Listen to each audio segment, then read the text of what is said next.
Welcome to Slammiversary, ladies and gentlemen. Before I get started, I want to say thank you to TNA for doing... Well, I know that WWE and TNA do this every time when someone dies. They do a little segment, a short little something to say this was horrible. We want to give our thoughts and our prayers. And for me personally, I'm glad they did it. I'm not saying they wouldn't have done it, but it's good to see it. It hurts to know people have died in such a horrible way. I'm not going to give my own personal views on things like that. I could easily give my thoughts on it, but I'll leave that for another video. Just that my thoughts hopefully are going to the people of Orlando, Florida, and hopefully something good will come of this. That's hard to say, but that's how I feel about it. Okay, let's get into Slammiversary. The first thing I'm going to talk about is Braxton Sutter. Now, I didn't say anything about him in the last couple of weeks because, one, I kind of forgot. I won't lie about it. I've had stuff on my mind. I've been working on certain things, so I have not really thought about Braxton Sutter. But good to see that in the middle of the show, and I know this is kind of a last minute thing. They just came up with the idea really quick. Kind of like this. And it shows. The match shows there was no build up. There was nothing to it. But it's good to see that at least spotlighted the guy. I would have liked to see it as the opening of the show. I know that's kind of saying what? The exhibition did better than the match between Braxton Sutter and James Storm. And that is true. Braxton Sutter, maybe it's because this is only the second time I've seen him, he seems a little slow and sluggish in the ring. He doesn't seem like he's not the type that can not move around and wrestle very well. But in this respect, he felt a little sluggish. Maybe it's because it's the first time I'm seeing the guy. And might be because James Storm has really not been shown in front of television for quite a while. This is one of the things I always hated about when it came to James Storm. They wouldn't do anything with the man. And they relegated the man to helping a newcomer. It's a double-edged sword for me personally. It's good to see it. And James Storm won it. And they cracked a beer together. I'm okay with that. I don't promote drinking beer. I don't drink, but there's nothing wrong with it. It reminds me of Stone Cold Steve Austin. If you can crack a beer with somebody with Stone Cold, you can crack a beer with anybody. And we know James Storm has gone on the podcast with the badass of the WWE. He drank some beers with a James Storm. I know that. So it's good to see that. I'll get to the exhibition now. Did I enjoy the match? It was okay, but I do admit this. Two things. One, seeing Gregory Helms in that suit was nice. Slick Rick, there you go. Two, there was absolutely no build for this. And that's why it upsets me heavily that Trevor Lee had nothing really going with an Eddie Edwards. The only person, I'm being honest here, the only person that's had any type of recognition, any type of build, and any type of interest is DJZ. Zema Ion is the only one who had the most build here. And that's saying a lot. There barely been any build for the exhibition. Exhibition for Explosion. Exhibition for Explosion. Please do it, TNA. Bring back the exhibition. Put Explosion on YouTube. Do it that way. Give the exhibition to YouTube. If you're going to do something special, and I'm saying this right now, maybe Andre Corbell will see this. Maybe he'll send a message to Dixie and Billy Corbin. If you don't have the time, if you can't get the slot from Pop, do this. Film Explosion. Put it on YouTube. Once a week, you put the entire thing on YouTube. Just put it on there. Spotlight the exhibition on Explosion. Reorientate the entire show around Explosion and the exhibition. Put it there. You got nothing to lose. You're not doing anything. You're already taping everything. Why not just do an extra 45 minutes of Explosion when the cameras are off of Pop and just put it on YouTube? You get get more interest that way. You need something. Put the X Division as a title match on the Impact show, but do the regular matches and the regular feuds on Explosion via YouTube. Why not? You got nothing to lose. The Tribunal versus Shera and Guido. I have no problem seeing Al Snow with the whistle. I have no problem that damn whistle was getting on my nerves. It's supposed to do that. The problem I have is that Guido was getting over on the Tribunal and these two new guys. Why did they have to struggle? I can understand about Muhammad Ali Shera. The guy's a big dude. Between him and Guido, he has the best potential. But why in blue fuck did Guido had so many good hits on the guys? It made no sense. I'm glad they won. They had to win. It would have made no sense if they didn't. But Guido should have never gotten it because Guido has not been built well. I don't really have much interest for Guido. When it came to British Boot Camp 2, he didn't even act the part like a real wrestler. So why should they push him? I still don't get it. Gail Kim versus, well, we didn't get Maria. I did see Andre Corbell's video, and it was funny. Even if no one didn't like it, I enjoyed the part where he was grabbing his inflatable boobs. I'm sorry, it was funny. I think he was playing a little prank like that because, well, let's be honest. Even though the Knockouts division has gotten a bit better having Maria there, Maria just didn't feel like it was important because they gave it to her so easily. That was the problem with me. It wasn't just because there wasn't enough time to really build for it. It was because they gave it to her too easily. And that pissed me off. And that's the reason why I didn't really care that much about Maria. I just don't. So when it came to having Gail Kim in the ring, screaming to have a match, so well, not Andre, I'm about to say Andre Corbell. When it came to Billy Corbin, he came out and said her hand is broken. I've seen the Twitter. She did break her hand legitimately. It's understandable. She can wrestle. But that kind of makes it a little weird because what happened with Brooke? Brooke had a broken hand, broken fingers, and she wrestled. So she got off, and that just makes it even more apparent that she's getting too much shit. But then when it came to Jade, Sierra, and Gail Kim, here's my problem. It would have been better. It would have been better that Jade retained the title, but Marty Bell fucked with her trying to keep the title.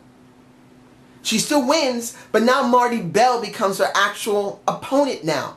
Instead of Jade jobbing to Sienna, Vile a Marty Bell. That just shows me that they don't have any trust with Jade. Because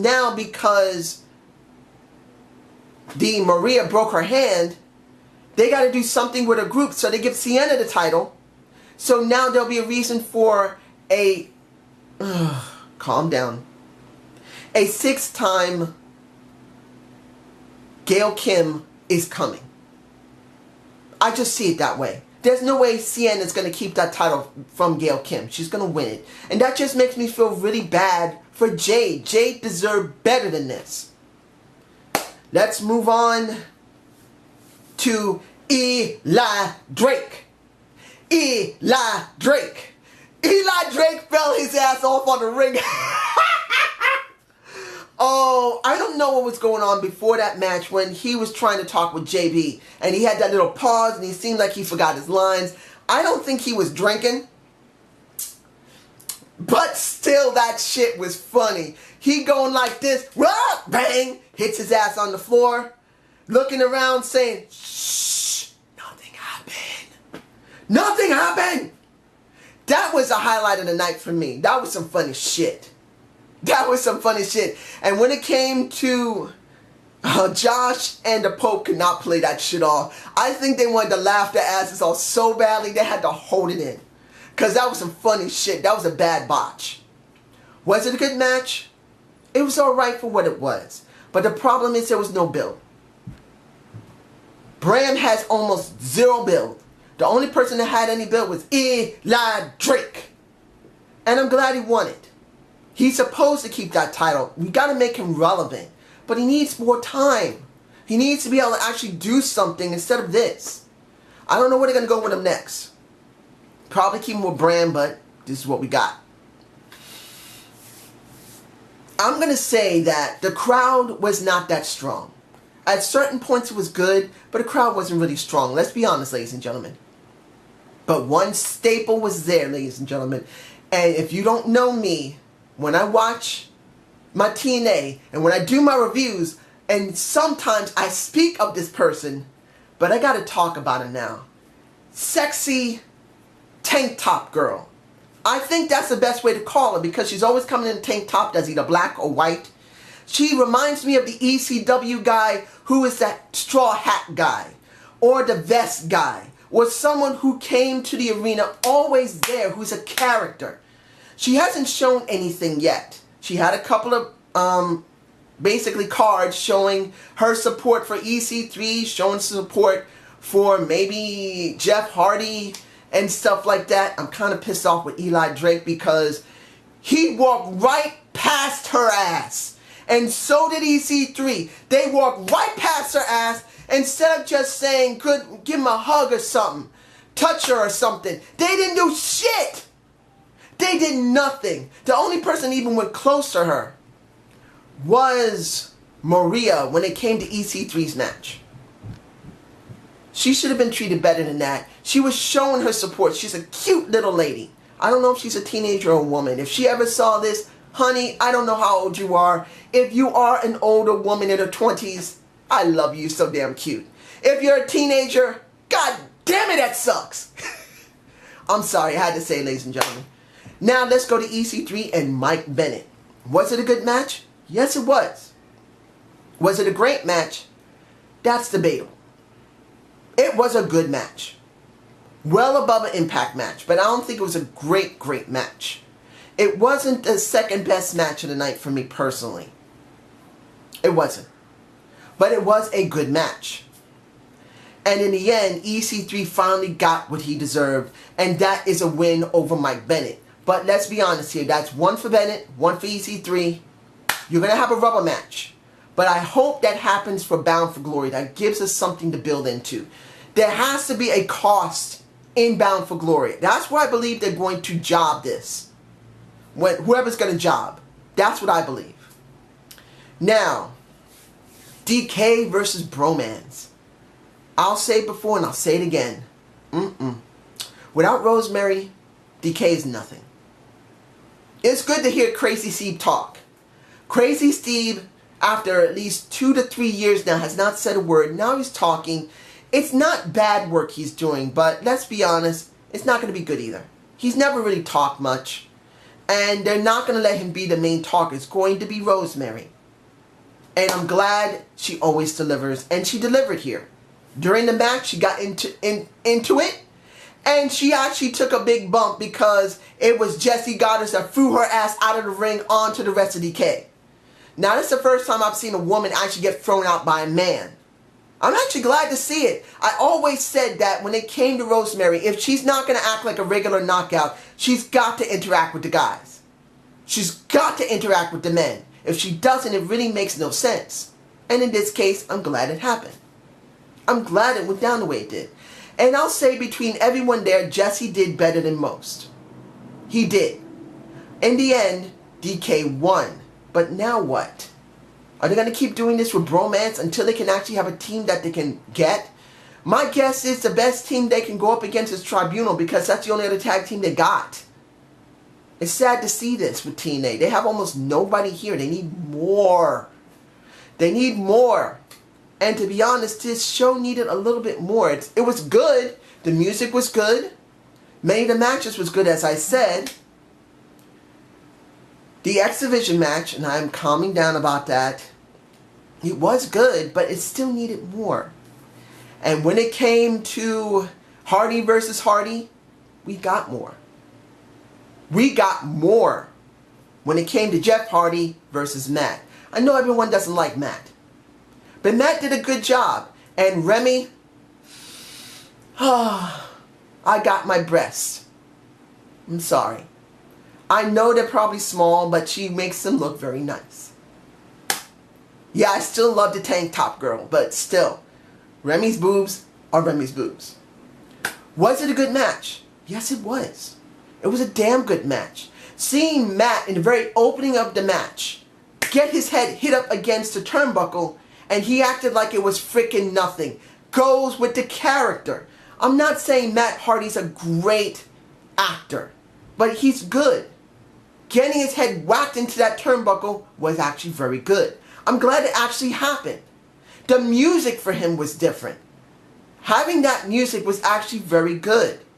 It wasn't Willow's music. It wasn't his regular music. It was a different music that I hope they carry on from now on if he keeps the persona. In the end, we got a couple of nasty bumps when Jeff landed on Matt on his chest. When Matt was on the table, not only did he land on his chest, he landed on his face. Luckily, hopefully Matt didn't break his nose because Jeff landed very rough on his face. In the end, Jeff won. I don't know where they're going to go from here. My guess is this isn't over, and the only way this is going to be over is one of the Hardys is going to have to leave the company. Kind of like what's going to happen with EC3 versus Mike Bennett. Something has to happen, a stipulation which makes one of them either be the other one's servant, or they're going to have to leave the company. Something. Because eventually this has to happen. You can't keep this up forever. Let's see, anything else I'm forgetting here? No, the last match of the night was the best match of the night. And that's Drew versus Lashley. I know I could say Matt versus Jeff, but I leave that because this isn't for the title. Matt and Jeff. They weren't going for a title, this was. And this was tap out or knockout. This was important. And when it comes down to it, this is emphasizing that MMA should be included in wrestling. The WWE never got it, but TNA did with the six-sided ring. The only problem was that they didn't get enough UFC or MMA fighters. But Lashley is a legitimate MMA Bellator fighter. And UFC. He is. I know the WWE has Brock Lesnar, but he's not seen all the time. So I'm not including him. He's supposed to be a special attraction when they really need him all the time. And Lashley is not only a special attraction, he's the main attraction. And he proved it in this match. And in the end, Lashley won the title back. Now we're going to keep having Lashley and a Drew going back and forth until we get someone into the main title that'll help them. My hope it will be James Storm. Or someone else entirely different. They need to bring in Cody Rhodes. They need to bring in Damian Sandow. They need more people in TNA, to be honest. You really need them. Because this was a good pay-per-view, but it wasn't great. And the problem was that there's just not enough people to make it great. There isn't any X Division. TNA, X Division for Explosion. Make Explosion and make it free on YouTube. That'll give you publicity for your show. You need it now. Don't screw around with this anymore. Put the X Division on Explosion and then show it on YouTube. You'll have something. 2, you need to hire more people. You need more women. I mean, Rosemary and Raquel are nice having them there, but they're not in the Knockouts title run. They're not going for the title. They're going to probably be fighting. Eventually, they're going to have a match. So we need more people. But this is just my point of view. You guys have a good day and have a good night. I'll be doing my Raw review